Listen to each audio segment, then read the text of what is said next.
হিন্দু বৌদ্ধ কাদেরকে আমি ডাকি নাই, কারণ আমার নবীকে বুঝতে গেলে আগে লাগবে ঈমান। এজন্য আমার আল্লাহ রাব্বুল আলামিন কাফেরদেরকে উদ্দেশ্য করে বলে নাই, মুনাফিকদেরকে উদ্দেশ্য করে বলে নাই। আল্লাহ রাব্বুল আলামিন পবিত্র কোরআন মাজিদের বিভিন্ন জায়গায় ইয়া আইয়ুহান নাস ব্যবহার করেছেন, ইয়া আইয়ুহান নাস ব্যবহার করেছেন। এখানে ইহুদি বৌদ্ধ খ্রিস্টান মুনাফিক সব ধর্মের লোক নির্দিষ্ট করে আল্লাহ তাআলা বলেছেন। কিন্তু এই নবী প্রেরণের বিষয়টা আল্লাহ রাব্বুল আলামিন শুধুমাত্র ঈমানদারদের উদ্দেশ্য করে বলেছে, কারণ ঈমান না থাকলে নবীকে অ্যাকসেপ্ট করা সম্ভব হবে না। আল্লাহ কোন জাতিকে উদ্দেশ্য করে বললেন না। হুদাল লিন-নাস যে কিতাব আল্লাহ রাব্বুল আলামিন মানুষের হেদায়েতের জন্য সৃষ্টি করেছেন, যে কোরআন মাজিদ পৃথিবীর মানুষকে হেদায়েতের আলো, জান্নাত নামক নিয়ামত, হেদায়েতের আলো স্বরূপ যে কোরআন মাজিদ পৃথিবীতে সৃষ্টি করলেন, এই কোরআন মাজিদ সম্পর্কে আল্লাহ বলেছেন হুদাল লিন-নাস। এখানে ইহুদি খ্রিস্টান বৌদ্ধ মুনাফিক সবার উদ্দেশ্যে বললেন, কোরআন মাজিদ আমি সমগ্র বিশ্বের মানুষের জন্য বানিয়েছি। তুমি হিন্দু হও, বৌদ্ধ হও, খ্রিস্টান হও, মুনাফিক হও, যে ধর্মের মানুষ তুমি হও না কেন, তুমি যদি আমার কোরআন মাজিদকে ফলো করো, তুমি জান্নাতে ভালো মানুষ হও। কোরআন মাজিদ অনুযায়ী তুমি রাষ্ট্র চালাও, পরিবার চালাও, সমাজ চালাও, তোমার সমাজ, তোমার রাষ্ট্র, তোমার পরিবার জান্নাতি হয়ে যাবে। কিন্তু একটু সূক্ষ্ম ব্যাপার দেখেন, আমার নবীর ব্যাপারে আল্লাহ রাব্বুল আলামিন কোন নাস ব্যবহার করেন নাই। কোরআন মাজিদ যে কোনো মানুষ গ্রহণ করতে পারবে, কিন্তু আমার নবীকে যে কোনো মানুষ নিতে পারবে না। এজন্য কোরআন মাজিদের ব্যাপারে সমগ্র বিশ্বের সব জাতি, দল মত নির্বিশেষে সব জাতির মানুষকে উদ্দেশ্য করে বললেন, কিন্তু শুধুমাত্র আমার নবীর ব্যাপারে ঈমানদারদেরকে কেন বললেন? কারণ বেঈমানরাও কোরআন পড়ে, হিন্দুরাও ব্যবসার মধ্যে তারা যাকাত দেয়, কিন্তু কোরআন ফলো করে, কিন্তু ঈমান নাই। এজন্য আল্লাহ রাব্বুল আলামিন বললেন, আমার নবীকে মানতে গেলে ঈমান লাগবে আগে। ঈমানদার ছাড়া আমার নবীকে কেউ মানতে পারবে না। এজন্য আল্লাহ রাব্বুল আলামিন বললেন, লাকাদ মান্নাল্লাহু আলাল মুমিনিন। হে পৃথিবীর ঈমানদার, তোমরা শুনে রাখো, আমি পৃথিবীর সৃষ্টি যখন কোরআন ও পৃথিবীর জমিনে পাঠাই নাই, আদম আলাইহিস সালামকে পৃথিবীতে আমি আমার খলিফা হিসেবে নিযুক্ত করেছি। এই খলিফা যাতে সুন্দর আলো পায়, যেন সূর্যের আলো দিয়েছি। আমার আদমকে পৃথিবীতে পাঠানোর আগে সব ধরনের খাদ্য ফল ফলাদি পৃথিবীতে আমি সব কিছু সৃষ্টি করেছি, আমার আদমের জন্য কোনো অভাব না থাকে। কিন্তু আমি পৃথিবীবাসীকে আদমের কিতাবের মধ্যে মুসা, ঈসা, লূত আলাইহিস সালাম, সুলাইমান আলাইহিস সালাম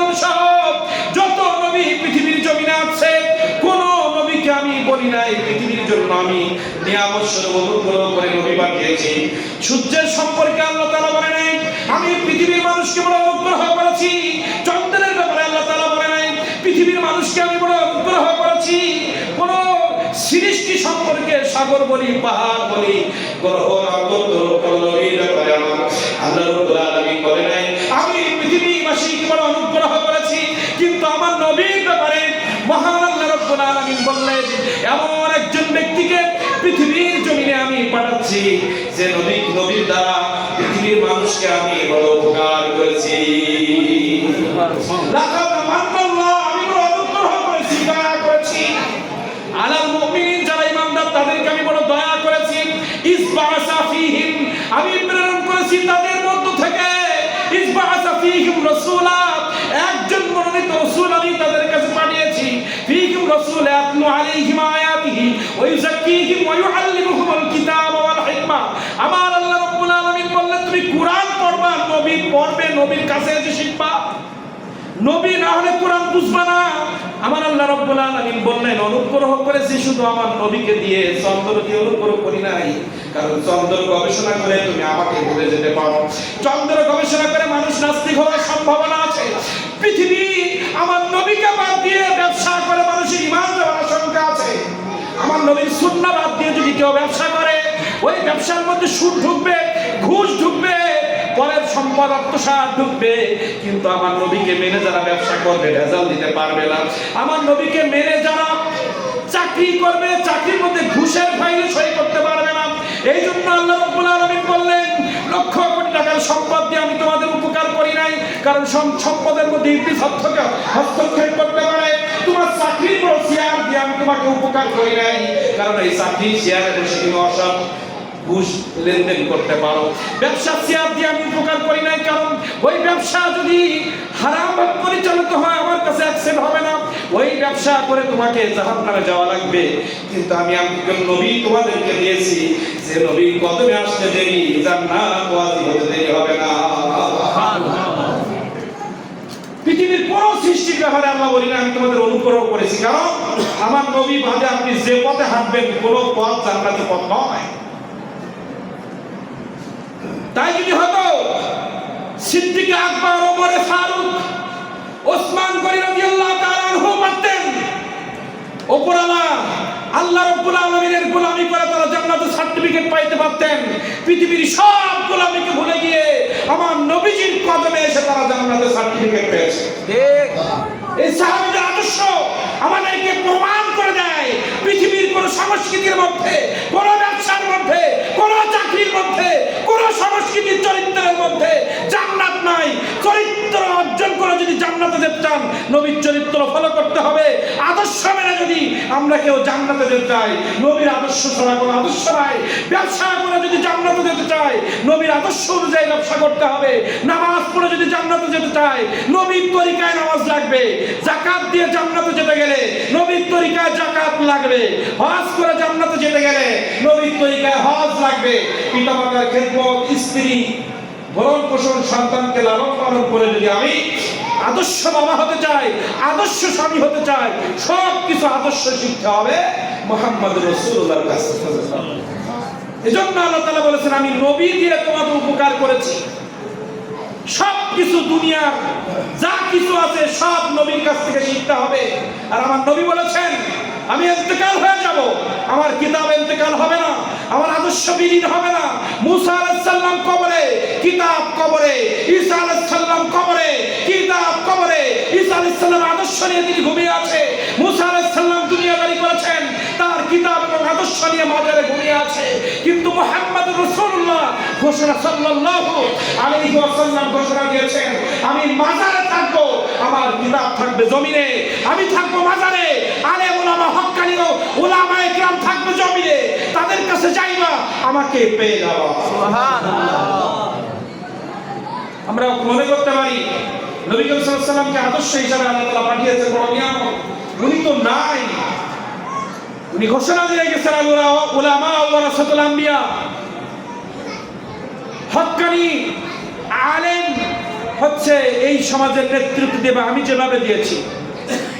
আর এই নেতৃত্বের সর্বোত্তম স্তরে আছে আল্লাহর ওলিগণ। তার প্রমাণ আপনি 50-100 বছর গবেষণা করেন, এখানে যারা 70-এর কোটা আছে অথবা 100-150 বছর আগের গবেষণা, বাংলাদেশ গবেষণা বলছে এই বাংলার জমিনে লা ইলাহা ইল্লাল্লাহু মুহাম্মাদুর রাসূলুল্লাহ আযানের ধ্বনি, মাদ্রাসার তেলাওয়াত, মসজিদের তেলাওয়াত, মসজিদের নামাজ, মাদ্রাসায় হাদিসের দর্স, কোরআনের দর্স আল্লাহর ওলিরা এনেছেন। ইতিহাস সেটা বলে। এখন সেই ওলিদের আনা ইসলাম, সেই ওলিদের আনা আল্লাহু আকবার ডাক, সেই ওলিদের আনা কিতাব রয়েছে, সেই ওলিদের আনা কিতাব, ওলিদের আনা মসজিদ প্রতিষ্ঠা, ওলিদের আনা দর্স সব শিখে সেই মানুষগুলো ওলির বিরুদ্ধে কথা বলছে। ঠিক, মাজারও ভাঙতেছে, ঠিক না? আল্লাহর ওলিরা হচ্ছে আল্লাহর বন্ধু। আপনি কারকে আঘাত করে ইসলাম কায়েম করবেন? যারা ইসলাম নিয়ে আসছে বাবাকে মেরে বাবার আদর্শ বাস্তবায়ন করবেন। যে বাবা মায়ের কারণে আমি দুনিয়া আসলাম, সেই মাকে লাথি মেরে আপনি জান্নাতে যাবেন। বাবার কারণে দুনিয়া আসলেন, বাবা ওষুধ কিনে না দিয়ে, বাবাকে শ্রদ্ধা না করে আপনি পীর সাহেবের বাড়ি গেলেও কাজ হবে না। মা ক্ষুধার্ত, মা অসুস্থ, মাকে সেবা না করে আপনি কাবায় গেলেও কাজ হবে না। যে পীর সাহেব আপনাকে ইসলাম শেখালো, সেই পীর সাহেবকে বাদ দিয়ে আপনি ইসলাম চিন্তা করতে পারবেন না। এটা হচ্ছে বাস্তবতা। সবকিছু আমাদেরকে বাস্তবতা থেকে শিখতে হবে। আমি যে আয়াতে কালিমা পড়েছি, আল্লাহ তাআলা বললেন আমি মানুষের ব্যাপারে, কোরআন মাজিদের ব্যাপারে আমি বলেছি সবাই আসো, যে কোনো মানুষ কোরআন পড়তে পারবে, আসো, হেদায়েত হবে। কিন্তু নবীর ব্যাপারে আমি সবাইকে মাইনাস করে শুধু মুমিনদের আনলাম কেন? কারণ মুমিনরা ছাড়া নবী চিনবে না। আমার নবীজির জামানায় নবী মুহাম্মদুর রাসূলুল্লাহ যে মক্কার জমিনে আসছিলেন, সেখানে আবু জেহেল ছিল, উতবা সাইবা ছিল, সেই একই জমিনের মধ্যে সিদ্দিক আকবর ছিল, ওমর ফারুক। ইমাম ছাড়া রাসূল ছাড়া যাবে না, তাই বলছি সিদ্দিক আকবর, ওমর ফারুক, ওসমান গনি মতো জান্নাতি সাহাবীরা সে সময় ছিল। আবার আবু জেহেল, উতবা সাইবার মতো কাফেররাও সেখানে ছিল। শুধু ইমান যাদের নসিব হয়েছে তারাই আমার নবীকে চিনতে পেরেছে, আর যাদের ইমান ছিল না তারা আমার নবীকে চিনতে পারে নাই। টাকা হলে নবী চেনা যায় না, ধনী হলে নবী চেনা যায় না, বড় পদে থাকলে নবী চেনা যাবে না। আপনি আমি যতক্ষণ পর্যন্ত আল্লাহ রাব্বুল আলামিনের পরে ঈমান না আনবো, সম্পূর্ণ বিশ্বাস না করব, নবী চিনতে পারবো না। আর নবী চিনবো, নবীকেও চিনতে পেরেছে এটা বুঝবো তখন, টোটাল জিন্দেগিতে নবীর আদর্শ দেখবো যখন। কোন ব্যক্তি নবী পেয়ে খুশি হয়েছে এটা তাকে দেখে আমি বুঝবো তখন, তার জীবদ্দশায় নবীর আদর্শ পাবো যখন। নবীর আদর্শ যখন পাইবো না, বুঝবো সে নবী পেয়ে খুশি হয় নাই। নামাজ নাই, আমি নবী প্রেমিক, বিশ্বাস করি না আপনাকে। আপনি জামাত পড়েন না, নামাজ পড়েন না, আপনি নামাজের খেদমত করেন, আপনি মুসলমান না বরং মুনাফিক। আপনি কোনদিন আশিক রাসূল হতে পারেন না। সাহাবী শুধু নবীর জন্য পাগল ছিলেন। আমরা যেমন নবীর মিলাদুন নবী করছি, নবীর র্যালি করছি, আমার নবীর ভালোবাসা আমরা বিরিয়ানি খাওয়াচ্ছি, র্যালি করতেছি, মিলাদুন নবীর আলোচনা করতেছি। এই আলোচনা শুধু আমরা নয়, আল্লাহ শুরু করেছেন। আল্লাহ রাব্বুল আলামিন প্রথম যে বৈঠক করেছিলেন, ওয়াইজ ক্বালা রাব্বুকা লিল মালাইকাতি ইন্নী, আমি যে আয়াত পড়ছিলাম এদিকে ফিরে আসবো, আমার খেয়াল আছে, একটু বোঝার জন্য। এদিকে ওদিকে না গেলে আমাদের ব্রেন ঠিক হবে না। আল্লাহ রাব্বুল আলামিনের প্রথম বৈঠক ছিল ফেরেশতাদেরকে নিয়ে, দ্বিতীয় নম্বর বৈঠক ছিল আপনার আমার সহ প্রত্যেক রূহকে নিয়ে। যে বৈঠকের মধ্যে নবী, ওলি, সাহাবী সব ধরনের মানুষের রূহ ছিল। তৃতীয় নম্বর বৈঠক শুধুমাত্র নবীদেরকে নিয়ে হয়েছিল।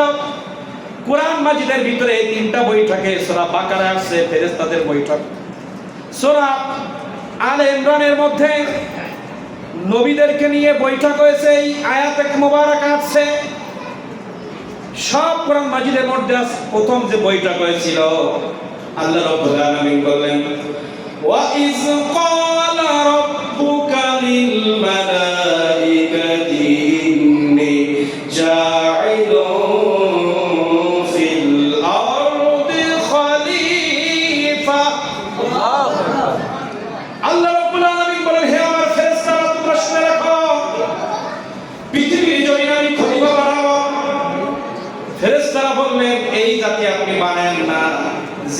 নবীকে বানায় তো বহু খেলা দেখলেন, এরাও কিন্তু একই খেলা করবে, আপনাকে মানবে না। আল্লাহ রাব্বুল আলামিন আমার নবীকে তো পাঠাবেন, আমার নবীকে তো সৃষ্টি করেছেন, পৃথিবীর জমিনে তো পাঠাবেন। যে নবী পৃথিবীর জমিনে আসবেন, যে নবীকে এত মহব্বত করে সবার আগে আল্লাহ সৃষ্টি করলেন, সেই নবীকে পৃথিবী পাঠাবেন, ফেরেশতাদের কথা শোনা যায়। ক্বালা ইন্নী আ'লামু মা লা তা'লামুন, আমি যা জানি তোমরা তা জানো না। হয়ে গেল বৈঠক, করলেন সৃষ্টি। পৃথিবী আদম আলাইহিস সালামকে পাঠানোর আগে দ্বিতীয় নম্বর বৈঠক যেটা হয়েছিল, সব রূহগুলোকে নিয়ে, যেখানে আপনি ছিলেন আমিও ছিলাম, সবাইকে আল্লাহ বললেন আমি কি তোমাদের রব নই? আলাস্তু বিরাব্বিকুম। আল্লাহ রাব্বুল আলামিন যখনই বললেন আমি কি তোমাদের রব নই, একটু কোরআন মাজিদ সবাই তাফসীর করে, সবাই কোরআনের ব্যাখ্যা পড়ে, কিন্তু একটু গবেষণা করে পড়লে আমার নবীর শান বেরোবে। আর শুধু বাংলায় তরজমা পড়লে নবীকে পাওয়া যাবে না। যদি একটু ব্যাখ্যা বিশ্লেষণ করে বিজ্ঞানিক থিওরি অনুযায়ী গবেষণামূলক কোরআন মাজিদ যদি আমি পড়ি, প্রত্যেক আয়াতের মধ্যে আমার নবীর শান পাওয়া যাবে। একটু চিন্তা করে দেখেন, আমার আল্লাহ যখন প্রশ্ন করলেন আমি কি তোমাদের রব নই? হ্যাঁ আপনি আমাদের রব, আলাস্তু বিরাব্বিকুম, আপনি আমাদের রব। এই শব্দটা ওই মজলিসের মধ্যে সর্বপ্রথম যিনি বলেছিলেন তিনি আর কেউ নয়, মুহাম্মদুর রাসূলুল্লাহ। কেউ বলতে পারলো না আপনি আমাদের রব। সেখানে আমার নবী কেমনে বললেন? আগের থেকে জানা আছে, না থাকলে কেমনে বললেন?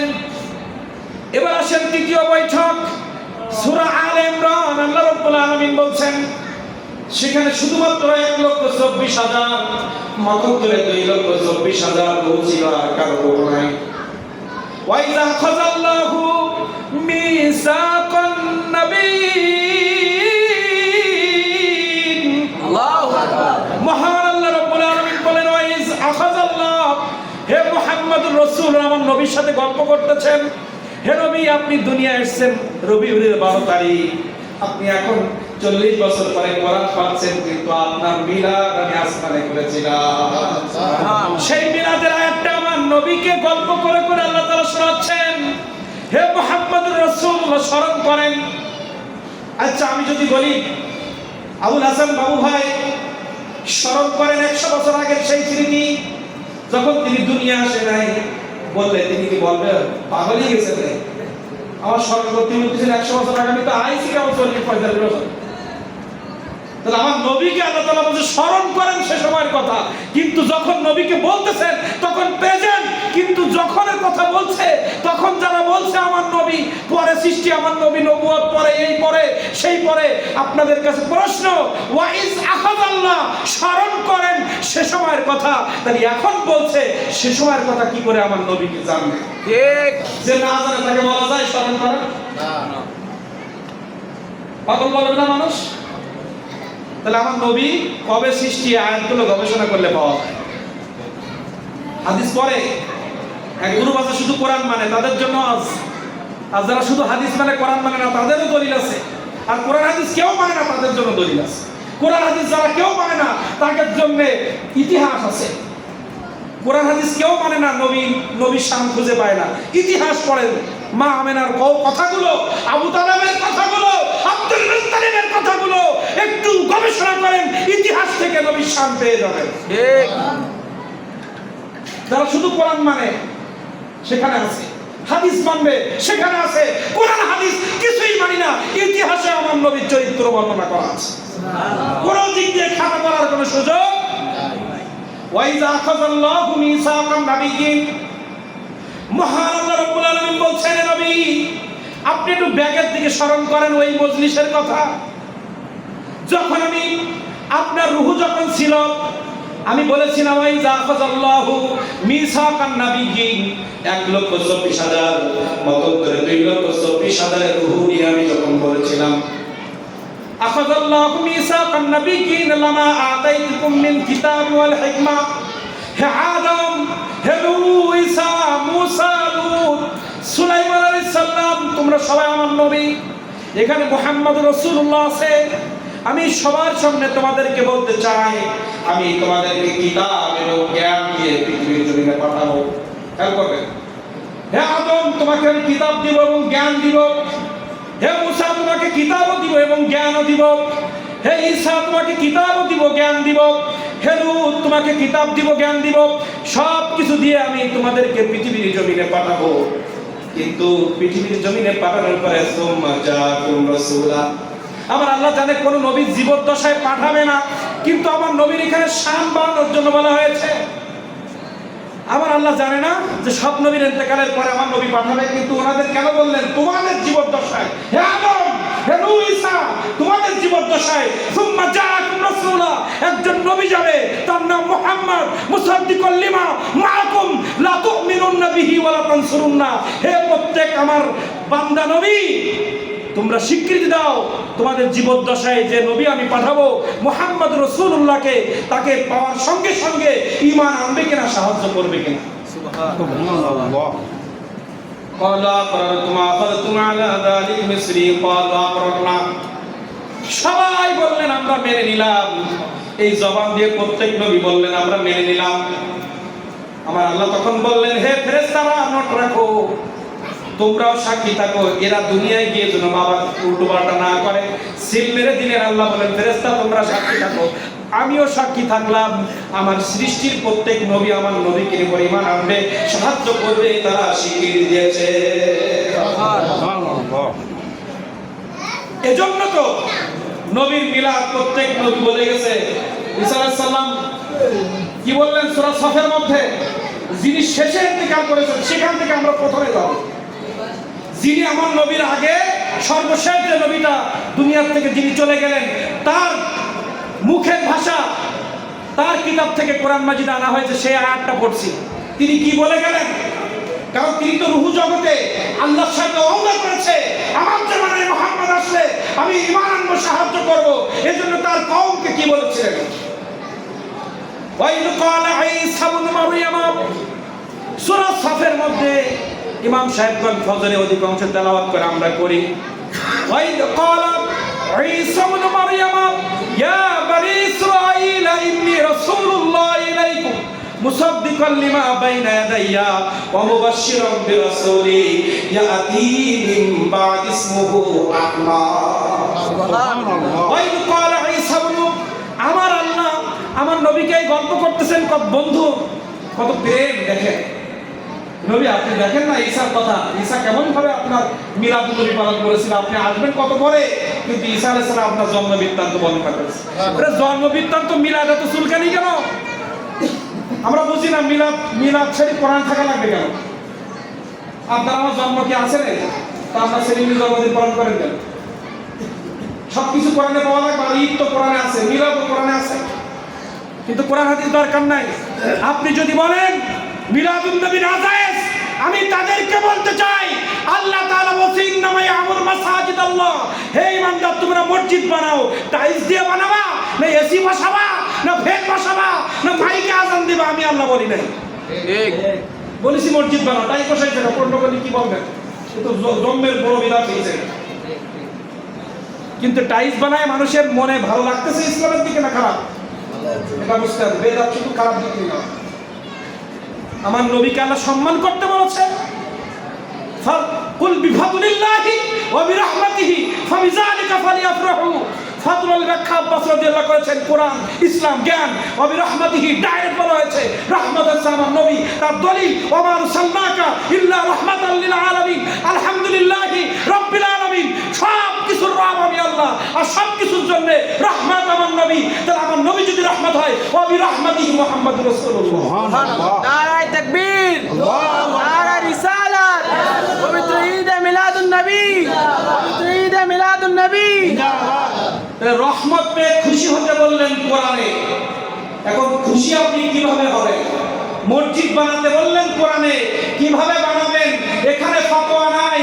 ভাস করতে বললেন কোরআনে, কোন পদ্ধতিতে করবেন যিনি শিখালেন। যাকাত দিতে বললেন কোরআনে, আল্লাহ নামাজ রাসূল বললেন এভাবে দাও, আপনি আমি শাড়ি লুঙ্গি দেই, এখানে বেদাত হচ্ছে না। কিন্তু যে নবীকে পেয়ে আল্লাহ খুশি হতে বললেন, আমরা খুশির পদ্ধতি বেছে নিয়েছি বিরিয়ানি, লাইটিং, মাইকিং, রাসূলের শান। এটা সুলকানি গেল। ঠিক ঠিক। বেদাত বলার তো সুযোগ নাই। আর আল্লাহ তাআলা বলছে ওয়ারাফা'না লাকা যিকরাক, পৃথিবীতে যত জিকির আছে আমার নবীর জিকিরকে সবথেকে দামি বানিয়েছি। বলেন এই মজলিসে আমার নবীর জিকির হচ্ছে কি হচ্ছে না? আমি বলবো এই মিলাদুন নবী, আমার নবীর আগমন যারা বলবে এটা হারাম বা বেদাত, তাদের ইমানের সমস্যা আছে। ইমান থাকবে কিনা সন্দেহ হয়। কারণ মিলাদ নবী সিরাত হয় না, জুমার মসজিদে সারা বছর ইমাম সাহেব সিরাতের বয়ান করে, সারা বছর তাফসীরুল কোরআন মাহফিল হয়। আপনি তাফসীরুল কোরআন মাহফিল ব্যানার ব্যবহার করে আমার নবীজির জীবনে একটা সেমিনার করেছে দেখাতে পারবেন? না। তাফসীরুল কোরআন মাহফিল ব্যানারে কোন সাহাবায়ে কেরাম মজলিস করেছে, বয়ান দিয়েছে, দলিল দেখান।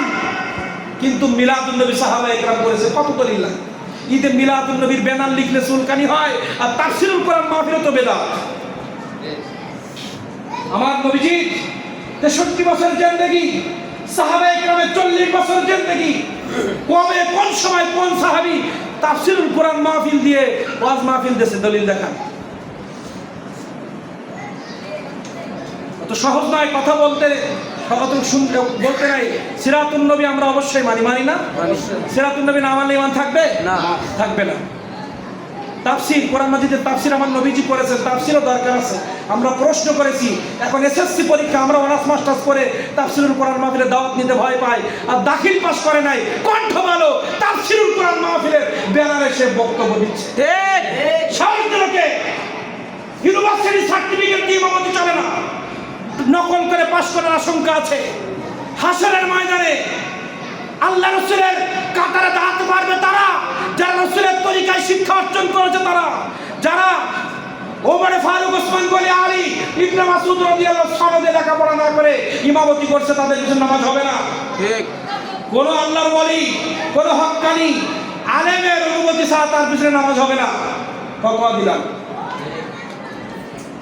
বাংলাদেশ সরকার, বাংলাদেশের নেতাগোতারা আপনাকে ইমামতি দিতে পারে, কিন্তু আল্লাহ রাসূলের পদ্ধতি আছে, কোন হক্কানি আলেম এবং কোন ওলি আল্লাহ থেকে ইজাজত নিয়ে এখানে বসতে হবে।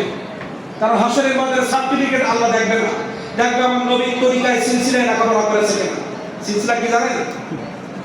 আমরা খুলনায় যখন পড়াশোনা করি, উস্তাদের কাছে শুনলাম, হুজুর ইমামতি তো দিয়েছেন কিন্তু পরীক্ষার মধ্যে তো নকল করা আছে, কিন্তু সার্টিফিকেট বাদ দাও, আমরা দিছি ওই এরকম সার্টিফিকেট। এবার বলো হুজুর আপনি যে আমাদের হুজুর বা ইমামের দলিল কি? উনি বোর্ডে ওনার উস্তাদের নাম লিখলেন, তার উস্তাদ কেডা, তার উস্তাদ কেডা। এইভাবে আমরা যে হুজুরের কাছে তাফসীর এবং ফিকহ পড়েছি, উনি ওনার উস্তাদ দিয়ে আল্লাহ রাসূল পর্যন্ত অঙ্ক করে আমাদেরকে দেখিয়ে দিয়েছেন। ওখানে কিন্তু কুষ্টিয়ার সার্টিফিকেট দেখায় না। কারণ আমার লেখাপড়া যাদের কাছে আমি করব, তাদের উস্তাদ যদি রাসূল পর্যন্ত না পৌঁছায়, তার পিছনে ইমামতি, তার বক্তব্য চলবে না। কারণ বাড়ি বসে উস্তাদ বিহীন যদি আলেম হয়ে বক্তৃতা দেওয়া যাইতো, তাহলে মাদ্রাসা পৃথিবীতে তৈরি হতো না। উস্তাদ বিহীন যদি ইমামতি করা যাইতো, উস্তাদ বিহীন যদি বক্তব্য দেওয়া যাইতো, সিদ্দিক আকবর নিজে নিজে বক্তব্য দিতে পারতেন।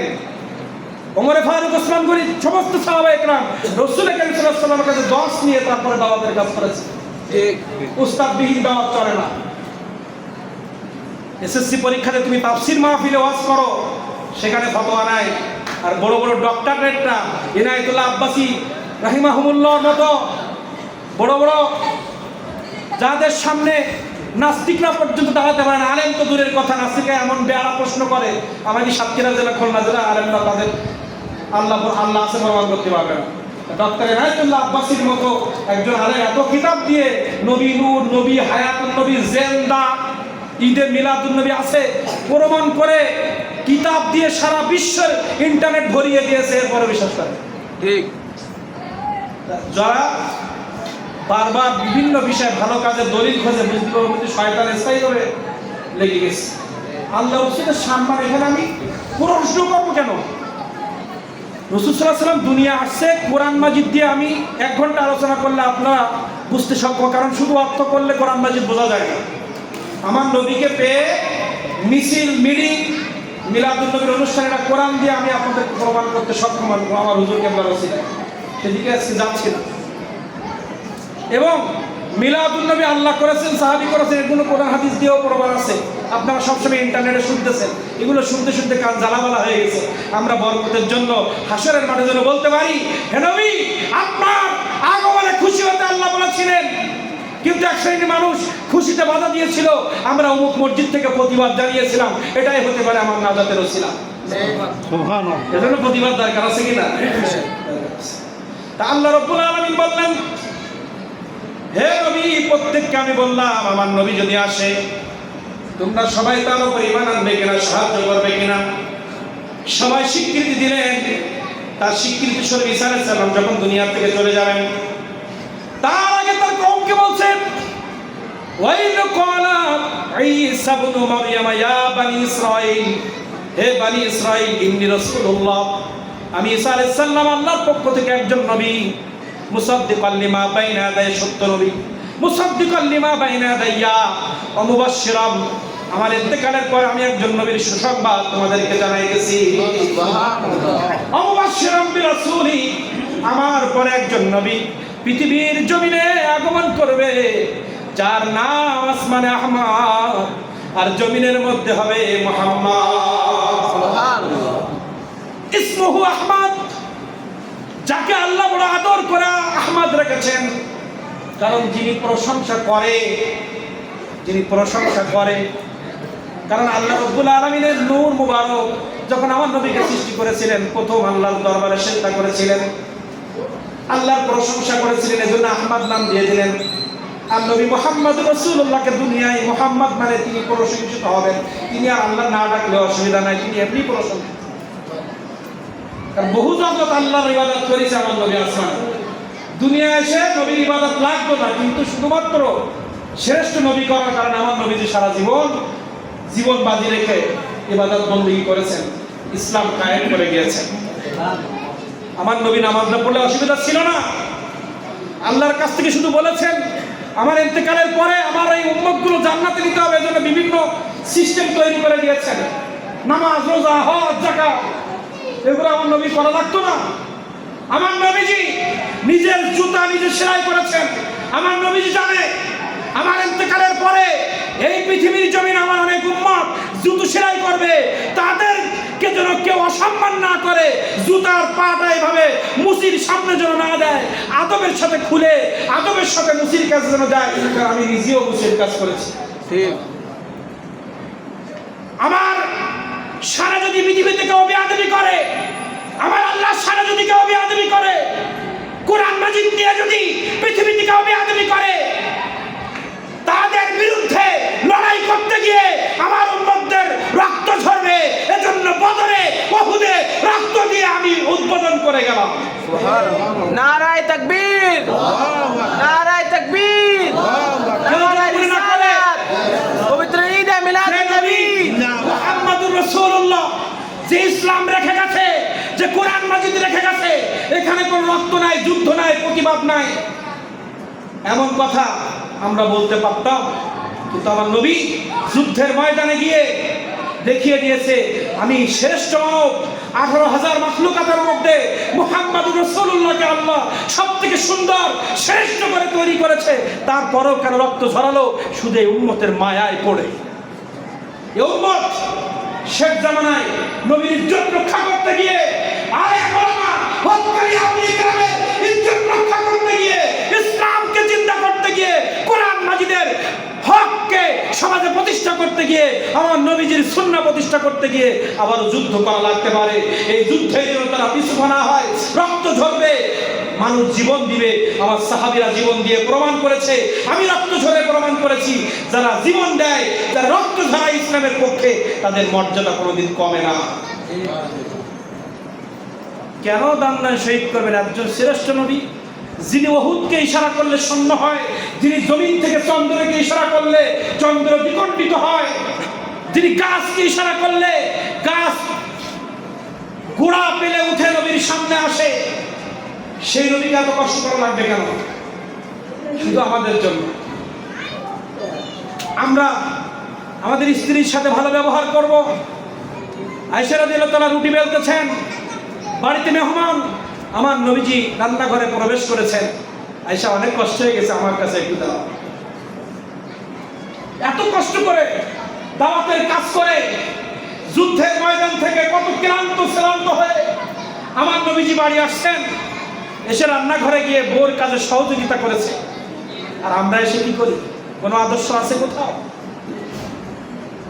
আপনার আমার চেহারার মধ্যে নূর আসবে তখন, চেহারার মধ্যে রাসূলের সুন্নাহ থাকবে যখন, আপনার আমার বক্তব্যের ভিতরে সৌন্দর্য আসবে তখন, রাসূলের মহব্বতের কথা বলবো যখন, আপনার আমার কোরআন তেলাওয়াতের মধ্যে সৌন্দর্য আসবে তখন, আমার নবীজির সুন্নাহ কোরআন তেলাওয়াতের মধ্যে থাকবে যখন, স্বামী স্ত্রী, সন্তান বাবা, বাবা সন্তান, ভাই ভাই, চাচা চাচি, সবার মধ্যে প্রতিবেশী, ব্যবসায়িক পার্টনার, চাকরির নিম্ন শ্রেণীর পিয়ন থেকে শুরু করে বস পর্যন্ত সবার মধ্যে মহব্বত আসবে তখন, আমার নবীর সুন্নাহ মোতাবেক চলবে যখন। ঠিক।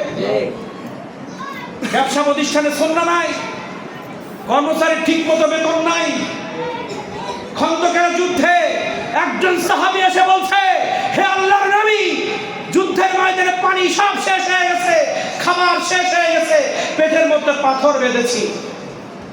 আমার নবীজি বলছেন, কয়টা পাথর দেখি তো? একটা। আমার নবীজি জুব্বা গায়ের যে কাপড় ছিল খুলে বলে, তোমার একটা, আমি দুটো বেঁধেছি। কত মহব্বত করতেন সাহাবায়ে কেরামদের। তারা তো না খেয়ে রাসূল কোনোদিন খায় নাই। কাফেররা হাজার কোটি কোটি টাকা স্বর্ণ মুদ্রা দিয়েছে, সমস্ত বাড়ি বাড়ি পৌঁছানোর পরে অবশিষ্ট থাকলে সেখান থেকে অল্প কিছু নিয়েছে। শ্রমিকের অধিকার আমরা কি আদায় করবো? রাসূল কারীম সাল্লাল্লাহু আলাইহি ওয়াসাল্লাম ইহুদিদের কুয়ার থেকে পানি উঠানোর কাজ করে। সাহাবায়ে কেরাম বলেন, আপনি এক সর্বশ্রেষ্ঠ নবী, আপনি এখানে শ্রম দিচ্ছেন। আমার নবীজি বলছে, হে সাহাবায়ে কেরাম, আমার ইন্তিকাল হয়ে যাবে, কিয়ামত পর্যন্ত পৃথিবীতে মাটির কাজ, গার্মেন্টসের কাজ, শ্রমিকের কাজ আমার উম্মতরা করবে, তাদেরকে যেন কেউ খাটো চোখে না দেখে, এজন্য আমি নিজে শ্রমিক হয়ে দেখিয়ে গেলাম। সুবহানাল্লাহ। শ্রমিকের মর্যাদা কত, কৃষকের মর্যাদা কত, ব্যবসায়ীর মর্যাদা কত আমরা জানি না। আমরা শুধু হুজুর হয়ে বড় চেয়ারে বসে মনে করে আমরা সবচেয়ে সম্মানী। একজন সৎ ব্যবসায়ী আল্লাহর কাছে কত দামি, একজন সৎ বিচারক আল্লাহর কাছে কত দামি। কোন হুজুর আল্লাহর আরশের পাশে থাকবে বলে নাই, কিন্তু আমার রাসূল ঘোষণা দিয়েছেন, সমাজের যে চেয়ারম্যান, মেম্বার, এমপি, মন্ত্রী, বিচারপতি, আইন মন্ত্রী, উকিল যারা থাকবে, এরা যদি সঠিক বক্তব্যগুলো সমাজের মধ্যে দিতে পারে, ন্যায় বিচার প্রতিষ্ঠা করতে পারে, হাসরের ময়দানে আমি আল্লাহ আমার আরশের ডান পাশে ওই সমস্ত বিচারকদেরকে দাঁড় করিয়ে জান্নাতি ঘোষণা দিয়ে সবার সাথে পরিচয় করিয়ে দিই। সুবহানাল্লাহ। কোন হুজুরের কথা বলা হয়? আমরা মনে করি বিচারকরা মূর্খ, তাদের কোনো সম্মান নাই, শুধু হুজুরকে সম্মান। আল্লাহর কোরআন মানবে যারা, রাসূলের সুন্নাহ মানবে যারা, হাসরের ময়দানে সম্মানী হবে তারা। কারণ আমার নবীজি বলেছেন, তুমি বড় মুফাসসির হয়েছো, তুমি মুহাদ্দিস হয়েছো, তুমি উকিল হয়েছো, ব্যারিস্টার হয়েছো, তুমি এমপি হয়েছো, মন্ত্রী হয়েছো, মসজিদের ইমাম হয়েছো, মুয়াজ্জিন হয়েছো, নবীজির মহব্বতে যদি সামান্যতম দাগ পড়ে, লা ইউমিনু, কোন ইমান তোমার নাই। ওমর ফারুক বলছে, আমি আপনাকে অনেক প্রেম করি রাসূল, অনেক মহব্বত করি আপনাকে। ওমর, তুমি আমার জন্য জীবন দিতে পারবা? ওমর রাদিয়াল্লাহু বলছে, জীবনটা হয়তো দিতে পারবো না, কিন্তু আর সব দিতে ভালোবাসি। লা ইউমিনু, হে ওমর, তুমি ইমানদার হতে পারো নাই। ওমর রাদিয়াল্লাহু তাআলা নিজের গৃহের মধ্যে গিয়ে চিন্তায় লিপ্ত হয়ে গেলেন, কাঁদতেছেন আর চিন্তা করতেছেন, এত প্রেম আমার নবীকে আমি করি, এত প্রেম করার পরে আমার নবীজি বললেন, তোমার এখন ঈমান আসে নাই। এ কথা কেন বললেন? এ কথা বলার পরে চিন্তার জগতে যখন চলে গেলেন, ওমর রাদিয়াল্লাহু তাআলা বললেন, তিনি স্বপ্নের জগতে চলে গেলেন। হঠাৎ করে দেখতে বলতেছে একজন কাফের অস্ত্র নিয়ে আমার নবীর সামনে উপস্থিত হয়েছে। ওমর রাদিয়াল্লাহু বলছে আমি পাশে দাঁড়ানো, আমার নবীকে যখন অস্ত্র দিয়ে আঘাত করবে, আমার নবী গন্ডারে যখন আঘাত করবে, আমি আমার সহ্য করতে পারি নাই। ওমর বলতেছে ওই তরবারির সামনে, আমার নবীর গর্দানের সামনে আমি ওমর আমার গর্দানটা আমি দিয়ে দিয়েছি। এইবার কাঁদতে কাঁদতে আমার নবীর দরবারে এসে বলছেন আমি আগে ভুল বলেছি, আমি বুঝতে পারি নাই। আমি ওমর সাক্ষ্য দিচ্ছি আমার জীবনের থেকে আমি আপনাকে বেশি প্রেম করি। সাদাক্তা ইয়া আমার, এই মুহূর্তে তুমি ঈমানদার হয়েছো, তুমি সত্য কথা বলেছো। এজন্য আমার নবীর অনেক হাদিস দ্বারা প্রমাণিত। এখানে ওলামায়ে কেরাম হাদিস পড়েছিলেন, লা ইউমিনু আহাদুকুম হাত্তা আকুনা হাব্বা ইলাইহি মিন ওয়ালিহি ওয়া ওয়ালাদিহি ওয়ান নাসি আজমাইন। এই হাদিসের ব্যাখ্যা হচ্ছে তোমার সন্তান, স্ত্রী, বাবা মা, প্রতিবেশী, তোমার চাকরি বাকরি, তোমার ব্যবসা প্রতিষ্ঠান, হয়তো বা তোমার একজন বন্ধু থাকে আমেরিকায়, তোমার প্রতিবেশী থাকে আমেরিকায়, বিশ্বের সব কিছু থেকে আমি নবী আমাকে যতক্ষণ তুমি মহব্বত না করতে পারবা ততক্ষণ পর্যন্ত তুমি ঈমানদার হতে পারবা না। সবার থেকে রাসূলের মহব্বত করতে গিয়ে সন্তানকে যদি বাড়ির থেকে বের করে দেওয়া লাগে দিতে হবে, স্ত্রীকে তালাক দেওয়া লাগলে দিতে হবে, বাবাকে বকা তো দেওয়া যাবে না ঘর থেকে। আমার বাবা যদি আমার নবীর দুশমন হয়, আমার ঘর থেকে বাবাকে বের করে দিতে হবে, কিন্তু তার ভরণ পোষণ দেওয়া লাগবে। আমার এদিকে আলাদা, কারণ সূরা তাওবার মধ্যে একটা বড় লিস্ট আল্লাহ তাআলা দিয়ে দিয়েছেন। এই হাদিসে মোবারকা বুঝতে গেলে তাওবার আয়াতে যেতে হবে। কুল ইন কানা আবাকুম ওয়া আবনাকুম ওয়া ইখওয়ানুকুম, এই হাদিসে মোবারকায় শুধু সন্তান, স্ত্রী এবং সমগ্র বিশ্বের সবকিছুকে বলা হয়েছে। আর সূরা তাওবার আয়াতের মধ্যে পার্ট টু পার্ট আল্লাহ তাআলা ব্যাখ্যা করেছেন। কুল ইন কানা আবাকুম ওয়া আবনাকুম ওয়া ইখওয়ানুকুম ওয়া আজওয়াজুকুম ওয়া আশীরাতুকুম ওয়া আমওয়ালুন ইক্তারাফতুমুহা ওয়া তিজারাতুন তাখশাউনা কাসাদাহা ওয়া মাসাকিন তারদাউনা হাব্বা ইলাইকুম মিনাল্লাহি ওয়া রাসূলিহি ওয়া জিহাদিন ফি সাবিলিল্লাহ। সুবহানাল্লাহ। তোমার বাবা, তোমার মা, তোমার বোন, তোমার ভাই, তোমার চাচা, তোমার চাচি, তোমার খালা, খালু, ফুফা, ফুফি, তোমার ব্যবসা, তোমার চাকরি, পৃথিবীর সবার থেকে আল্লাহর ঘোষণা। নবী তো হাদিসে বললেন সব থেকে আমাকে মহব্বত না করে তুমি ঈমানদার হবে না। আর আমার নবীর স্বীকৃতি আল্লাহ সূরা তাওবায় দিয়ে দিলেন। আমার নবী কি বলবে, আমি আল্লাহ কি বলি তাই সব। আমার নবী তো শুধু বাবা, বউ আর সন্তানের কথা বললেন, আর বাবা, আর আমি 14 গোষ্ঠী সব আমার নবীর জন্য বলে দিলাম। তোর বাপ, তোর মা, তোর দাদা, তোর দাদি, তোর চাচা, তোর চাচি, তোর খালা, খালু, শ্বশুর, শাশুড়ি, তোর স্ত্রী, তোর ব্যবসা, তোর চাকরি, তোর চাকরির চেয়ার, তোর ব্যবসার চেয়ার, তোর এমপির চেয়ার, মন্ত্রীর চেয়ার, প্রধানমন্ত্রীর চেয়ার, চেয়ারম্যানের চেয়ার, ওয়ার্ড মেম্বারের চেয়ার, সব চেয়ারের থেকে যদি আমার নবীকে তোরা মহব্বত না করতে পারিস, আমি আল্লাহ ঘোষণা দিলাম তোর ঈমান নাই। আমার নবী আর কি বলে, আমার কাজ শোন। আমার কাজ শোন বলতে গিয়ে একটা শান বলতে হয়। মা আমেনা, আমার নবীজি কেমন সুন্দর চেহারার জন্য যদি কাউকে ভালোবাসতে হয়, নবী ছাড়া উপায় নাই। এবার মহব্বতের কিছু কথা বলে শেষ করবো, কারণ অনেক সময় হয়ে গেছে। শক্তির জন্য, ক্ষমতার জন্য, চেহারার জন্য, চরিত্রের দিক দিয়ে আমরা তো একটা মানুষকে পৃথিবীতে বিভিন্ন কারণে ভালোবাসি। চেহারা সুন্দর, শক্তি বেশি, টাকা বেশি, তার ক্ষমতা বেশি, তার জ্ঞান বেশি। অনেক বক্তার অনেক জ্ঞান, এজন্য ভালোবাসি। অনেক বিজ্ঞানী চাঁদ গবেষণা করেছে তাই ভালোবাসি। আমার আল্লাহ তাআলা বললেন কি, ওতে আমার নবী ইন্তেকালের আগে বললেন, উতিতু উলুমুল আউয়ালিন ওয়াল আখিরিন। হে আমার সাহাবী, পৃথিবীর যত জ্ঞান আল্লাহ তাআলা বলেছেন আগে এবং পরে এবং এখন, সব কিছুর জ্ঞান একত্রে আল্লাহ আমাকে দিয়েছে। সবাইকে অল্প অল্প দিয়েছেন। মুসা আলাইহিস সালামকে 1 থেকে 9টা মুজিজা, এক একজনকে 2টা 3টা, 1টা 2টা মুজিজা, আর আমার নবীকে 24,000 মুজিজা আল্লাহ তাআলা দিয়েছে। মুসা আলাইহিস সালামের জামানায় যখন পানির অভাবে খাদ্য মানুষ যায় যা অবস্থা, ফসল হয় না। মুসা আলাইহিস সালামকে যখন কওমরা বলল, হে আমার মুসা নবী, তুমি আল্লাহর কাছে একটু চাও, আমরা তো না খেয়ে মারা যাবো, পানির জন্য ফসল হয় না। মুসা আলাইহিস সালাম যখন আল্লাহর কাছে দরখাস্ত করলেন, আল্লাহ রাব্বুল আলামিন পয়েন্ট ভুলি না, আমি ওইদিকে যাবো, এই যে বলছিলাম, আল্লাহ বললেন, এ তুই কি বলবে আমার কাজ শোন, আমার নবী কি বলবে আমি কি বলি তাই শোন। এখানে একটা পয়েন্ট বলতে চেয়েছিলাম, আসবো সেখানে, আগে এই কথাগুলো বলে নেই। মুসা আলাইহিস সালাম যখন বললেন, হে আল্লাহ একটু পানির ব্যবস্থা করো, আল্লাহ বললেন, লাঠি দিছি কি করছি? শ্বশুর বাড়িতে লাঠি পেয়েছাও না, শ্বশুর একটা লাঠি দিল, লাঠি কি করতে দিছি? বলে এই লাঠি তো সাপ বানানোর জন্য ব্যবহার হয়, জমিনে ফেলালে সাপ হয়, কিন্তু আরো অনেক কিছু হয়, লাঠি টানে পাহাড়ে ওই পাথরের পরে একটু আঘাত করো, দেখো খেলা কি হয়। মুসা আলাইহিস সালাম আল্লাহর কথা মতো সেই লাঠিটা দিয়ে পাথরে আঘাত করতে দেরি, 12টা পানির নহর তৈরি হতে দেরি হয় নাই। এখানে মুসা আলাইহিস সালাম মুজিজা লাঠির মাধ্যমে। আর হুদায়বিয়ার যুদ্ধের সময় সাহাবা একরাম যখন বললেন, হে আল্লাহর রাসূল, সব পাত্রের পানি শেষ, এখন তো আমরা পিপাসিত, কি করব? পাত্রগুলো আনো। আনার পর আমার নবী নিজে উল্টে উল্টে দেখলেন, দেখার পরে দেখলেন একটু পানিও নাই। বলেন পাত্রগুলো একটু ভাগ করে ধরো।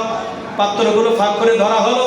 আমার নবীজি এই আঙুলগুলো এভাবে পাত্রের উপরে ধরলেন, প্রত্যেকটা আঙুলের আগা দিয়ে ঝর্ণার মতো পানি ঝরতেছে।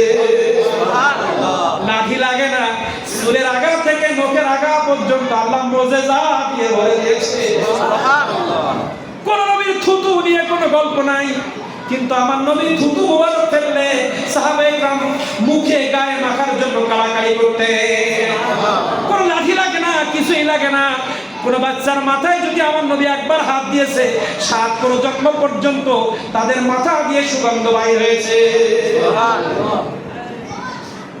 সুগন্ধ বেরিয়েছে। মুজিজা কি বলবো? ইবনে আনাস রাদিয়াল্লাহু তাআলা, যিনি 10 বছর আগে আমার নবীজি খেদমত করেছেন, তিনি একবার বাড়িতে মেহমান আসছে, এই মেহমানদের খানা দেওয়ার জন্য দস্তরখানা বিছাইছে। হঠাৎ করে দেখি দস্তরখানার মধ্যে ময়লা। আনাস রাদিয়াল্লাহু তাআলা দস্তরখানাটা গোটো করলেন, মেহমানদের সামনে চুলার মধ্যে ছেড়ে দিলেন। চুলার মধ্যে দেওয়ার পরে আবার কিছুক্ষণ পরে চুলার থেকে উঠাইলেন, জামা দিয়ে মেহমানদের সামনে দিলেন। মেহমান হতবাক, হে আনাস, যে কাপড় তুমি চুলার মধ্যে দিলে আবার এনে নিড অ্যান্ড ক্লিন আগের মতো সে ময়লা দেখি না, এই কাপড় পরে নাই, এর বিশেষত্ব কি, এর গুণাগুণ কি, বৈশিষ্ট্য কি?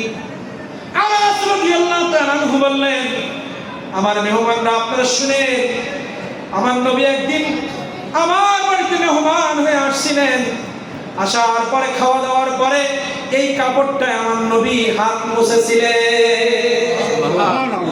সেখান থেকে আজ পর্যন্ত আগুন কাপড়ে স্পর্শ করে না। ওই যে বলছিলাম, নবীজি রান্না করে গেলেন, মা ফাতেমা রুটি তৈরি করছে, মেহমানদের খাওয়াইবে অল্প কিছু রুটি। আমার নবী বললেন, অনেক মেহমান, তুমি একা একা পারবা না, আমার কাছে দাও, আমি একটু বেলি। আমার নবীজি কয়েকটা রুটি বেলে তৈরি করে গরম করার উপযুক্ত করে আমার নবীজি চলে গেলেন, মেহমানদেরকে বসালেন। বসানোর পরে বলছে, আয়েশা নিয়ে আসো খাবার। বলে না, কি করে নিয়ে আসবো? আমি যেটুকু রুটি বেলছিলাম, যেটুকু জ্বালাইছিলাম, এর বেশি তো আর রুটি নাই, কেন আমি এতগুলো রুটি বেলে দেব? কিন্তু হে রাসূল, আপনি হাতে করে যে রুটিগুলো বেলেছেন, আগুনে দিলে পড়ে না। আগুনে দিলে পড়ে না। রাসূলের সোয়াজ এখানে মুজিজা কি বলবে? সবকিছু, সব নবীর মুজিজা। হাদিস শরীফ গবেষণা করে দেখা গেছে 1,24,000 মতান্তরে 2,24,000 নবীর কাছে হিসাব করলে 3 বার জিবরাইল আলোচনা আসছে। কয়বার? আর আমার নবীর কাছে 24,000 বার। কোন দিকতে পাওয়া? আমার নবীর ইজ্জত তো আল্লাহ শুধু কোরআন ভর্তি করে দিয়েছে, হাদিস ভর্তি করা মুজিজা, হাদিস ভর্তি করা আমার নবীর শান ও মান। আর আমরা সলিমদ্দি কলিমদ্দি আমার নবীর শান বুঝি না। কোরআনে ভর্তি করা শান, হাদিসে হাজার হাজার মুজিজা শান বর্ণনা করেছে। আবু জাহেল বলছে, ভাতিজা তুমি নবী আমি মানবো, ওই যে তোমার চতুর্দিক দিয়ে যে গাছগুলো ওখান থেকে যদি তোমার কালেমা স্বীকৃতি দেয় আমি মানবো। বলছে চাচা গাছ যদি কাছে এসে দেয় আরো ভালো হয়। গাছের দিকে ইশারা করেছে, একেবারে গোড়া শুদ্ধ এসে আবু জাহেলের সামনে এসে বলছে লা ইলাহা ইল্লাল্লাহ মুহাম্মাদুর রাসূলুল্লাহ, সুবহানাল্লাহ, কদমে সেজদা করে আমার বুঝলাম। কিন্তু আমার হাতের মধ্যে কি আছে যদি বলো তাহলে একেবারে ফাইনাল।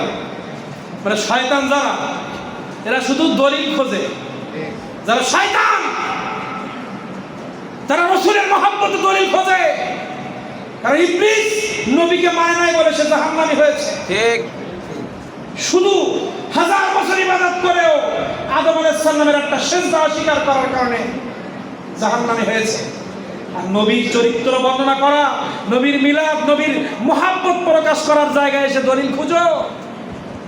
নবীর মহব্বত আমি যেভাবে খুশি সেভাবে দেখাবো, নবীর জায়গায় কোনো দলিল লাগবে না।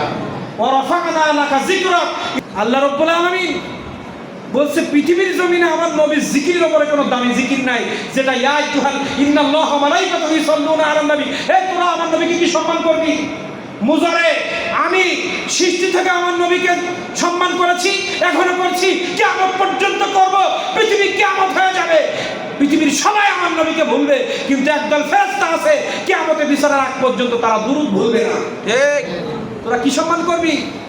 সবাই মিলে যদি আমার নবীর সম্মান করাস, পৃথিবীর লক্ষ কোটি ফেরেশতা আছে, আমি আল্লাহ নিজে আছি, মালাইকাতুহু ইউসাল্লুনা আলান নবী। আর কি দলিল নিবেন?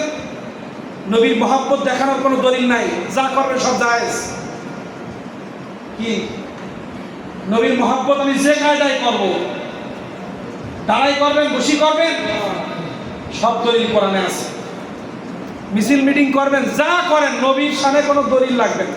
যে দলিল খুঁজবে ওর ঈমান নাই। ওয়া রাফা'না লাকা যিকরাক, কি মনে করেন আকাশ চুম্বি করেছে আপনার জিকির, আপনার স্মরণ, দুরূদ পড়া নবীর স্মরণ, মিলাদের আলোচনাও নবীর স্মরণ, জুলুসও নবীর স্মরণ। আমরা জুলুসে কি ভগবান ভগবান কোনো নেতার মিছিল করি? ইয়া রাসূলুল্লাহ বলে ওয়া রাফা'না লাকা যিকরাক, এটা গবেষণা করলে কোন আলেম বলতে পারবে না জুলুস করা যাবে না। আমরা জুলুস করি, মিলাদ পড়ি, সিরাত করি, দুরূদ পড়ি, কিয়াম করি, সব আমার রাসূলের সম্মান, সব আমার রাসূলের জিকির। এখানে আবার দলিল লাগবে কেন? জিকির মানে কি? স্মরণ। জিকর মানে আরবি শব্দ, বাংলায় বলে স্মরণ। আমি স্মরণ যেভাবে খুশি করতে পারি, আমার রাসূলের জিকির আমি যেভাবে খুশি করতে পারি। আল্লাহ তো বলে নাই এইভাবে করো বা এইভাবে করো। সাহাবারা অনেক কিছু করে যায় না, আমরা অনেক পদ্ধতি বের করেছি। দেখতে হবে এই পদ্ধতির মাধ্যমে আমার রাসূলের শান কমছে না বাড়ছে। ঠিক, কোন পদ্ধতি, কোন লাইটিং, কোন ব্যানার, কোন খানাপিনা, কোন মজলিস, কোন জুলুসের মধ্যে যদি আমার রাসূলের শান বাড়ে সেটা জায়েজ, কমলে না জায়েজ। ঠিক, বেদাত হবে, না জায়েজ হবে তখন যে আলোচনার মধ্যে তুমি রাসূলকে, রাসূল করিম সাল্লাল্লাহু আলাইহি ওয়াসাল্লামের কথা বলতে গিয়ে বেয়াদবি করো, রাসূল করিম স্ত্রী সম্পর্কে কথা বলতে বেয়াদবি করো, সাহাবায়ে কেরামদের অক্ষর ভালো, তখন তোমার সমস্যা নেই। আর আমরা শান বললে সমস্যা হয়। ঠিক, কথা বলেন না কেন? ঠিক, কথা যুক্তি আছে কি নাই? আল্লাহ তাআলা বলছে আমার রাসূলের জিকির তোমরা করো, তোমাদের সম্মান আমি বাড়িয়ে দিব। এখন বলেন জিকিরের পদ্ধতি কে বলেছে আল্লাহ তাআলা?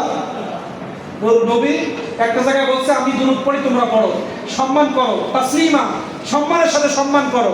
এখন দাঁড়াই করো, বসে করবো ওখানে নেই। এখন যারা মরা নবী মানে নাউজুবিল্লাহ, কওমি সহ বিশ্বের সমস্ত আলেম, বুখারী শরীফ সহ বহু কিতাবের মধ্যে স্পষ্ট বলা হয়েছে কোন নবীর লাশ পোকার হুকুম করা আছে, কোন নবীর গায়ে স্পর্শ করবি না।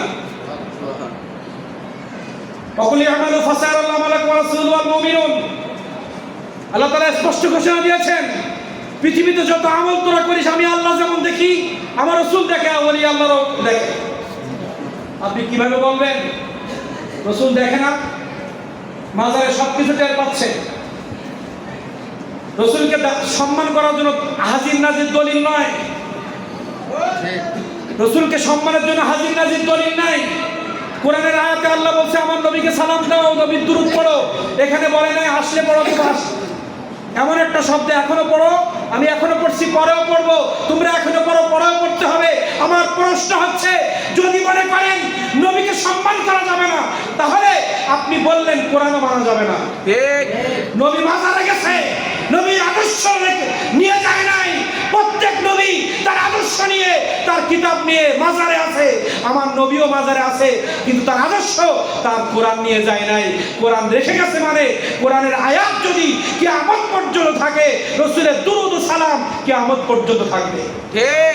নারায়ে তাকবীর, নারায়ে তাকবীর, নারায়ে রিসালাত, পবিত্র ঈদে মিলাদুন নবী। চলবে না বলতে হবে? চলবে। আমাদের সুরতাল কম, গজল পড়তে পারি কম, আলোচনা ভালো পছন্দ করি। আপনাদের গ্রামের মানুষ একটু মাঝে মধ্যে নাচ, শরীর, গজল, সুর এগুলো পছন্দ বেশি, কিন্তু এগুলো আমার দ্বারা হয় না খুব একটা। তাও মাঝে মধ্যে একটু দুটো শের পড়বো ভাঙা কণ্ঠে। তাহলে যে কথা বলছিলাম, আল্লাহ তাআলা বললেন আমার নবী আর কি বলবে ইমানের কথা, আমি তো লিস্ট ধরায় দিলাম। এই কথা বলতে গিয়ে একটা শান বলতে চেয়েছিলাম। মা আমিনা রাদিয়াল্লাহু তাআলা আনহু বলতেছেন, যখন আমার নবী 12 রবিউল আউয়ালে দুনিয়া আসলেন, বহু কথা রাত কি রাত আমার নবীর মুজিজার শান কোরআন মাজিদ সম্পর্কে যেমন আল্লাহ বলছেন কুল্লাউ কানাল বাহার, নদীর যদি কালি বানাও, গাছগুলোর কাঠগুলো কলম বানাও, পাতাগুলো খাতা বানাও, সব শেষ হবে, শান শেষ হবে না। তেমনি আমার নবীর ব্যাপারে দেখেন, লক্ষ লক্ষ মুহাদ্দিস ইকরাম তাদের জীবন পার করে দিয়েছেন, ওই হাদিস লিখে শেষ করতে পারি নাই। আমার নবীজির মুজিজা সুন্নাহ, আমার নবীর শান লিখতে গিয়েও তেমনি, আপনি সাগরের পানিকে যদি কালি বানান, গাছের কাঠগুলোকে কলম বানান, পাতাগুলোকে খাতা বানান, আমার নবীর শান শেষ হবে না। মা আমিনা বলছেন, কিন্তু বরকতান কয়েকটা পয়েন্ট বলছি। মা আমিনা রাদিয়াল্লাহু বলেন, যখন আমার সন্তান মুহাম্মদ রাসূলুল্লাহ দুনিয়া আসছে, আমি দেখার পর আমি মা আমিনা সাক্ষ্য দিচ্ছি, আমার এই দুই নয়নে এত সুন্দর সন্তান আমি কোনোদিন দেখি নাই। তিনি বলছে, আমি অনেক সন্তান লালন পালন করেছি, কারণ তারা তায়েফে ছিল। মক্কার বড় বড় কাফের বেঈমান ধনাঢ্য ব্যক্তিরা সন্তানদেরকে টাকার বিনিময়ে বিক্রি করে দিত লালন পালন করার জন্য, পোষার জন্য দিত। তায়েফের গরিব মহিলারা এসে ওই ধনী ব্যক্তির সন্তানগুলোকে টাকা সহ নিয়ে যেত পালন করার জন্য। একবার যখন মক্কা নগরীতে বাচ্চা ক্রয় করার জন্য আসলো, টাকা অনেক তো, টাকা দেয় যে বাচ্চাটা পালন করো, তুমি ভালো খেয়ে পরি থাক। সবাই বড় লোকের সন্তানগুলো নিয়ে গেল। হালিমাতুস সাদিয়া পায় না, ওই ছোট্ট কুড়ি ঘরের মধ্যে দেখে চাঁদের মতো বাচ্চা। কি খেলের ইতিহাস তো অনেক। উনি কোলে নেওয়ার পরে শুকানো দুধ, মায়ের ঘর আবার দুধ চলে আসলো, ওনার যানবাহনটা আবার আগের মতো যুবক হয়ে গেল, দুধ ফিরে আসলো। আমার নবীজিকে যখন নিয়ে গেলেন তায়েফে, সমস্ত তায়েফ ফসলে ভরে গেল। মা আমিনার কাছে যখন আসছে, মা আমিনা বলছে, এত সুন্দর সন্তান আমি দেখি নাই। হালিমাতুস সাদিয়া বলছে, ও মা আমিনা, আপনি আর কি বলবেন, আমি তো দীর্ঘদিন সারা জীবন ধরে এভাবে বাচ্চা নিয়ে লালন পালন করি, কিন্তু আমি কত হাজার, এই মক্কা থেকে কত শত হাজার বাচ্চা মহিলারা নিয়ে নিয়ে লালন পালন করছে, আমি হালিমাতুস সাদিয়া আমার জীবনে কোনোদিন এত সুন্দর বাচ্চা দেখি নাই। সুবহানাল্লাহ। শুধু তাই নয়, এইবার আবু আব্দুল মুত্তালিব বলছে, আমি কাবা শরীফ দেখাশোনা করি, বহু মানুষের সাথে আমার সাক্ষাৎ হয়, হাজার হাজার লক্ষ লক্ষ মানুষকে আমি দেখেছি, বহু বাচ্চা আমার কোলে আমি নিয়েছি, কিন্তু আমি বলছি এই মুহাম্মদুর রাসূলুল্লাহর মতো এত সুন্দর মানুষ আমার জীবনে দেখি নাই। সুবহানাল্লাহ। সৌন্দর্যের জন্য যদি কাউকে ভালোবাসতে হয়, আমার নবীকে ছাড়া কাউকে বউ বলে না, সে বলে না, বউ থেকে প্রেম রাসূলকে করতে হবে। কারণ আমার রাসূলের সৌন্দর্যে সামান্য সিটি ফোটা আমাদের চেহারার মধ্যে, সেটা আমি প্রমাণ করবো লাস্ট ফিনিশিং। চেহারার জন্য আর ক্ষমতার জন্য আর মেধার জন্য যে দিকটা আপনি ভালোবাসবেন নবী ছাড়াও পাইবেন। এজন্য কিছু কথা সামনা বললে তো বুঝবো না নবীর চেহারা ডকুমেন্টস রাখবেন আমার নবী কেমন সুন্দর ছিল। আব্দুল মুত্তালিব বলছে এমন সুন্দর আমি দেখি নাই। জিবরাইল আলাইহিস সালাম চলে আসছে, বলে আব্দুল মুত্তালিব তুমি তো দেখো নাই, কিন্তু আমি জিবরাইল বলি 1,24,000 মতান্তরে 2,24,000 নবী পৃথিবীর তার সবার কাছে আমি কম বেশি গিয়েছি। আমি ইব্রাহিম আলাইহিস সালামকে আগুনে পুড়তে দেখেছি, নূহ আলাইহিস সালামকে আমি জাহাজে উঠতে দেখেছি, নৌকা। আমি প্রত্যেক নবীর কাছে গিয়েছি। আমার এমন ক্ষমতা আল্লাহ দিয়েছে, মুহূর্তের মধ্যে আসমান জমিন আমি ঘুরে আসতে পারি। আমার এত পাওয়ার, আমার জায়গা থেকে আমি জিবরাইল আজকে সাক্ষ্য দিচ্ছি। তুমি তো বললে লক্ষ মানুষের থেকে আমার নবী সুন্দর, আমি জিবরাইল সাক্ষ্য দিচ্ছি আমার নবী মুহাম্মদুর রাসূলুল্লাহর মতো সৌন্দর্য আমি পৃথিবীতে কোথাও সৃষ্টির মধ্যে দেখি নাই। সুবহানাল্লাহ। সঙ্গে সঙ্গে আল্লাহ রাব্বুল আলামিন বলে জিবরাইল এদিকে আয়, তুই আর কি দেখবি একটু শোন, আমি নবী মুহাম্মদের মতো সুন্দর করে আর কোনো কিছুই সৃষ্টি করি নাই। সুবহানাল্লাহ। রাসূল বলছে সবার থেকে আমার মহব্বত করতে আল্লাহ রাসূল, যে আপনি আর কি বলবেন, আমি কোরআনের আয়াত নাযিল করে দিলাম রাসূলের থেকে। এজন্য পৃথিবীতে আল্লাহর পরে পৃথিবীর জমিনে সম্মান ভালোবাসা